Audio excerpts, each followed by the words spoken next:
Hello friends, welcome to ஆரோக்கிய சமையல். இன்னைக்கு வந்து நம்ம ஒரு ஸ்நாக்ஸ் ரெசிபி தான் பண்ண போறோம். வாங்க எப்படி செய்யலாம்னு பார்க்கலாம். ஸ்டவ் ஆன் பண்ணிட்டு ஒரு கடாய் வச்சுக்கலாம். இதுல வந்து 2 ஸ்பூன் அளவுக்கு ஆயில் எடுத்திருக்கேன். இதை வந்து நம்ம இதுல ஊத்திக்கலாம். எண்ணெய் வந்து சூடான பிறகு ஒரு பெரிய வெங்காயம் வந்து நல்ல பொடி பொடியா கட் பண்ணி வச்சிருக்கேன். அதையும் நம்ம இது கூட போட்டுக்கலாம்.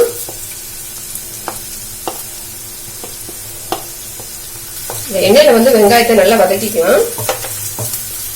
வெங்காயம் வந்து நல்லா வதங்கிடுச்சு. இப்போ இதுல வந்து ஒரு பச்சை மிளகாய் வந்து பொடி பொடியா கட் பண்ணி வச்சிருக்கேன். அதையும் நம்ம போட்டுக்கலாம். இது கூடவே ஒரு தக்காளி வந்து நல்ல பொடியா கட் பண்ணி வச்சிருக்கேன். அதையும் போட்டுக்கலாம். வெங்காயம் தக்காளி போட்டு நல்லா மிக்ஸ் பண்ண பிறகு ஒரு கப் அளவுக்கு குடமிளகாய் எடுத்து வச்சிருக்கேன். இதையும் நல்லா வந்து கட் பண்ணி வச்சிருக்கேன். இதையும் நம்ம இது கூட போட்டுக்கலாம். எல்லாத்தையும் நல்லா மிக்ஸ் பண்ணிடலாம். இது எல்லாமே வந்து நல்லா வதங்கி வரணும். அது வரைக்கும் நம்ம வந்து நல்லா வதக்கிக்கலாம். நம்ம போட்டிருந்த வெங்காயம் தக்காளி குடமிளகாய் எல்லாமே நல்லா வதங்கிடுச்சு. ஸ்டவ் வந்து சிம்ல வச்சுட்டு ஒரு அரை டீஸ்பூன் அளவுக்கு இஞ்சி பூண்டு பேஸ்ட் எடுத்திருக்கேன். இதை நம்ம கூட போட்டுக்கலாம். இஞ்சி பூண்டு பேஸ்ட் போட்டுட்டு நல்லா வந்து மிக்ஸ் பண்ணிடலாம். இந்த இஞ்சி பூண்டோட பச்சை வாசனை போகணும். அது வரைக்கும் நம்ம வந்து நல்லா வதக்கிக்கலாம். நம்ம சேர்த்த இஞ்சி பூண்டோட பச்சை வாசனை வந்து போயிடுச்சு. இப்போ இதுல வந்து நம்ம மசாலா சேர்த்துக்கலாம். அரை டீஸ்பூன் மிளகாத்தூள், ஒரு ஸ்பூன் அளவுக்கு பாவ் பஜ்ஜி மசாலா எடுத்திருக்கேன். இதை நம்ம இதில் போட்டுக்கலாம். தேவையான உப்பு சேர்த்துக்கலாம். இது எல்லாத்தையும் நல்லா மிக்ஸ் பண்ணிடலாம். உங்ககிட்ட பாவ் பஜ்ஜி மசாலா இல்லைன்னா இது கரம் மசாலாவும் மல்லித்தூளும் சேர்த்துக்கோங்க. மசாலா போட்டுட்டு ஸ்டவ் வந்து ஃபுல்லா சிம்லே வச்சுக்கலாம். இதுல வந்து கொஞ்சமா மல்லியிலை போட்டுக்கலாம். மல்லியிலை சேர்த்துட்டு எல்லாத்தையும் மிக்ஸ் பண்ணிக்கலாம். ஒரு நிமிஷம் வந்து இதை க்ளோஸ் பண்ணி வச்சிடலாம். இந்த மசாலோட பச்சை வாசனை எல்லாம் போகணும். இப்போ நம்ம வந்து ஓபன் பண்ணிடலாம். பாத்தீங்கன்னா நம்ம மசாலா வந்து ரெடி ஆயிடுச்சு. நம்ம போட்ட மசாலாவோட பச்சை வாசனை எல்லாம் வந்து போயிடுச்சு. இப்போ நம்ம ஸ்டவ் ஆஃப் பண்ணிக்கலாம்.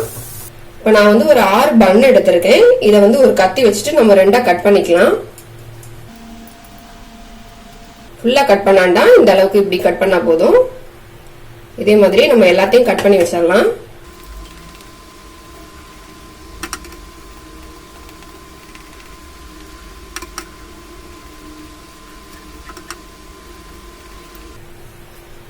நான் இப்போ எல்லாத்தையுமே இதே மாதிரி கட் பண்ணி வச்சுட்டேன். இப்போ நான் வந்து ஒரு பவுல்ல வந்து கொஞ்சமா டொமேட்டோ சாஸ் எடுத்திருக்கேன். இது வந்து நம்ம ரெடி பண்ணி வச்சிருந்த மசாலா. இந்த ரெண்டையும் எடுத்துக்கலாம். எடுத்துட்டு நம்ம கட் பண்ணி வச்சிருந்த இந்த பண்ணை எடுத்துட்டு கொஞ்சமா டொமேட்டோ சாஸ் எடுத்துக்கலாம். எடுத்துட்டு இது ஃபுல்லா வந்து அப்ளை பண்ணிக்கலாம்.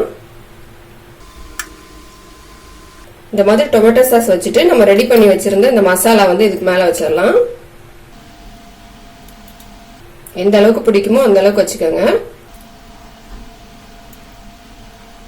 இப்போ பாத்தீங்கன்னா நான் வந்து மசாலா வச்சுட்டேன். இதை வந்து நம்ம இப்போ க்ளோஸ் பண்ணிக்கலாம். நம்ம இதே மாதிரியே மீதி எல்லாத்துலயும் வந்து வச்சு ரெடி பண்ணிக்கலாம். இப்போ பாருங்க, எல்லா பன்லையும் வந்து நான் டொமேட்டோ கெச்சப் தடவிட்டு மசாலா வச்சு இந்த மாதிரி ரெடி பண்ணிட்டேன். நம்மளோட பன்னு வந்து நல்லா அழகா ரெடி ஆயிடுச்சு பாருங்க. ஸ்டவ் ஆன் பண்ணிட்டு ஒரு பேன் வச்சுக்கலாம். இதுல வந்து 1 ஸ்பூன் அளவுக்கு ஆயில் எடுத்திருக்கேன். இதை நம்ம இதுல ஊத்திக்கலாம். ஸ்டவ் வந்து சிம்லே வச்சுக்கோங்க. வச்சுட்டு ஆயில் சேர்த்துக்கோங்க. இதுல வந்து ஒரு 1/4 டீஸ்பூன் அளவுக்கு மிளகாத்தூள் எடுத்து வச்சிருக்கேன். இதை வந்து நம்ம இந்த ஆயில்ல போட்டுக்கலாம். போட்டுட்டு நல்லா மிக்ஸ் பண்ணிடலாம். இந்த ஆயிலும் மிளகாத்தூளும் நல்லா மிக்ஸ் ஆயிடுச்சு. இப்போ இதுல வந்து கொஞ்சமா மல்லியிலை எடுத்து வச்சிருக்கேன். அதையும் நம்ம இது கூட போட்டுக்கலாம்.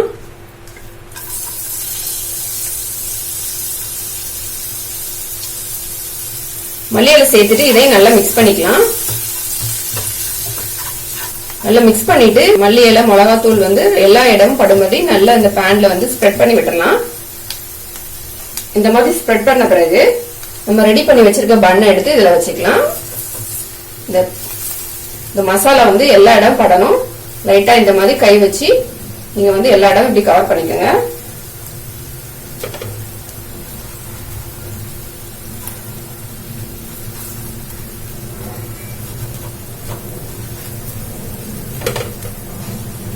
பண்ணும்போது பொறுமையா பண்ணிக்கோங்க. கை வந்து சுட்டுறாம மெதுவா பண்ணுங்க.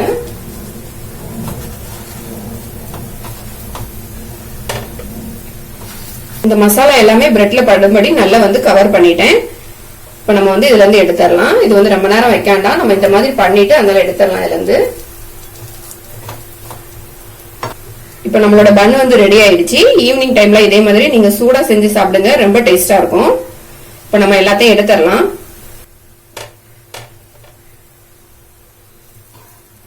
ஸ்கூல்ல இருந்து வரக்கூடிய குழந்தைங்களுக்கு ஈவினிங் டைம்ல இதே மாதிரி சூடா செஞ்சு கொடுங்க, ரொம்ப விரும்பி சாப்பிடுவாங்க. இந்த வீடியோ உங்களுக்கு பிடிச்சிருந்தா லைக் பண்ணுங்க, ஷேர் பண்ணுங்க, மறக்காம என்னோட சேனலை சப்ஸ்கிரைப் பண்ணுங்க.